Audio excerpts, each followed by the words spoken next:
फटाफट अंदाज में देख लेते हैं टॉप न्यूज में तमाम वो खबरें जो सुबह से लेकर शाम तक सुर्खियों में रही। राज्यसभा के सभापति जगदीप धनखड़ के खिलाफ विपक्ष अविश्वास प्रस्ताव लाने की तैयारी कर रहा है। 70 विपक्षी सांसदों ने प्रस्ताव पर दस्तखत किए हैं। इसमें इंडिया गठबंधन में शामिल समाजवादी पार्टी, टीएमसी और आप शामिल हैं।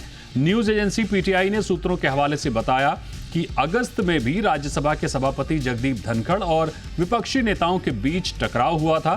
तब विपक्षी पार्टियों ने उनके खिलाफ अविश्वास प्रस्ताव के लिए जरूरी 20 सांसदों का समर्थन जुटा लिया था। हालांकि बाद में मामला ठंडे बस्ते में डाल दिया गया।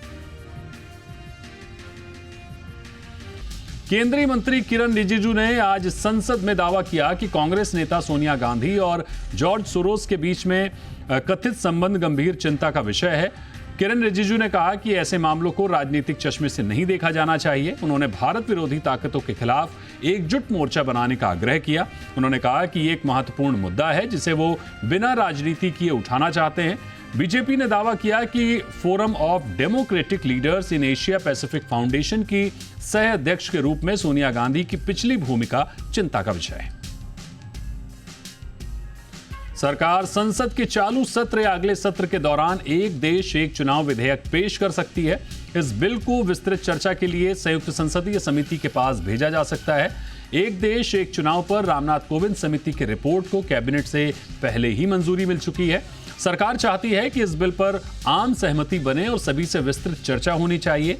जेपीसी सभी राजनीतिक दलों के प्रतिनिधियों से चर्चा करेगी। साथ ही सभी राज्य विधानसभाओं के अध्यक्षों को भी बुलाया जा सकता है। इसके अलावा देश भर के बुद्धिजीवियों और आम लोगों की राय भी ली जाएगी।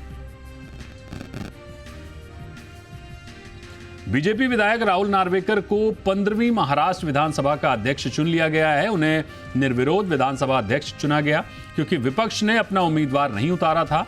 14वीं विधानसभा में 2.5 साल तक अध्यक्ष रहे नार्वेकर मुंबई की कोलाबा विधानसभा सीट से फिर से निर्वाचित हुए हैं। अध्यक्ष के चुनाव के बाद नई सरकार का शक्ति परीक्षण करने के लिए फ्लोर टेस्ट होगा।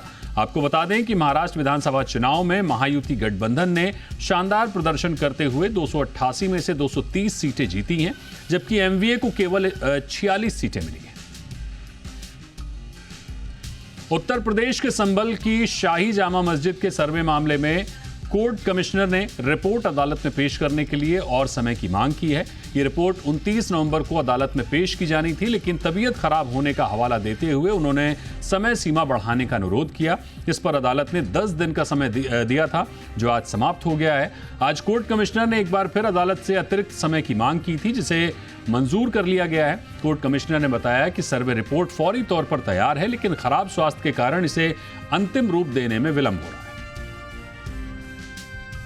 हरियाणा पंजाब के बीच शंभू बॉर्डर और पंजाब के दूसरे हाईवे खोलने की मांग वाली याचिका पर सुनवाई से सुप्रीम कोर्ट ने इनकार कर दिया है।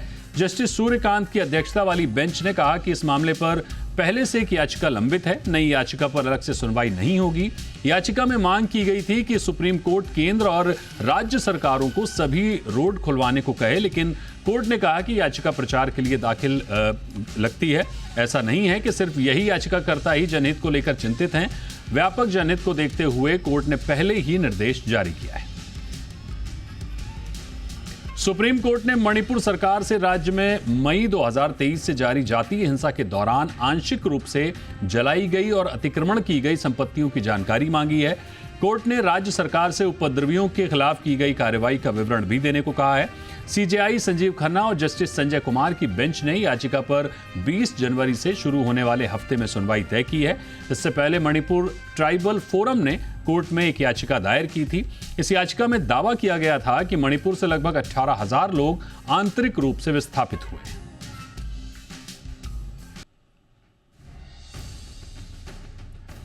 वोडाफोन आइडिया के बोर्ड ने शेयरों के प्रेफरेंशियल इश्यू से 1,980 करोड़ रुपए जुटाने को मंजूरी दी है। कंपनी वोडाफोन पीएलसी को प्रेफरेंशियल आधार पर शेयर या कन्वर्टेबल सिक्योरिटी जारी कर रकम जुटाएगी। इससे टेलीकॉम कंपनी को इंडस टावर्स की अपने बकाया का भुगतान करने में मदद मिलेगी। शेयर 11 रुपए 28 पैसे प्रति शेयर के भाव पर जारी होंगे। ये रकम वोडाफोन ग्रुप की संस्थाओं से जुटाई जाएगी, जिनमें ओमेगा टेलीकॉम और उषा मार्टिन टेलीमैटिक्स शामिल है। रेलवे की ऑनलाइन टिकट बुक करने की साइट IRCTC आज करीब 2 घंटे डाउन रही। इसके चलते लोग टिकट की ऑनलाइन बुकिंग, कैंसिलेशन, तत्काल टिकट बुकिंग जैसी कोई सर्विस इस्तेमाल नहीं कर पाए। वेबसाइट सुबह करीब 10 बजे ठप हुई और दोपहर 12 बजे तक डाउन रही। इस कारण सबसे अधिक परेशानी उन लोगों को हुई जो तत्काल टिकट बुक करना चाहते थे। IRCTC की साइट पर सुबह 10 बजे से तत्काल टिकट की बुकिंग शुरू होती है। IRCTC ने बताया कि आज शाम 4 बजे से कल यानी 10 दिसंबर को शाम 4 बजे तक नया रजिस्ट्रेशन, लॉगिन, पासवर्ड में बदलाव और प्रोफाइल पासवर्ड को अपडेट नहीं कर पाएंगे। टाटा मोटर्स की कारें खरीदना अगले साल से महंगा हो जाएगा। कंपनी ने बताया कि जनवरी से वो अपने पैसेंजर्स व्हीकल्स की कीमतों में 3% तक की बढ़ोतरी कर देगी। इससे पहले मारुति सुजुकी, हुंडई समेत कई कंपनियां दाम बढ़ाने का ऐलान कर चुकी हैं। कंपनी ने बयान में कहा कि कच्चे माल की लागत और महंगाई दर बढ़ोतरी के असर को आंशिक रूप से कम करने के लिए वो गाड़ियों की कीमतों में बढ़ोतरी करने जा रही है।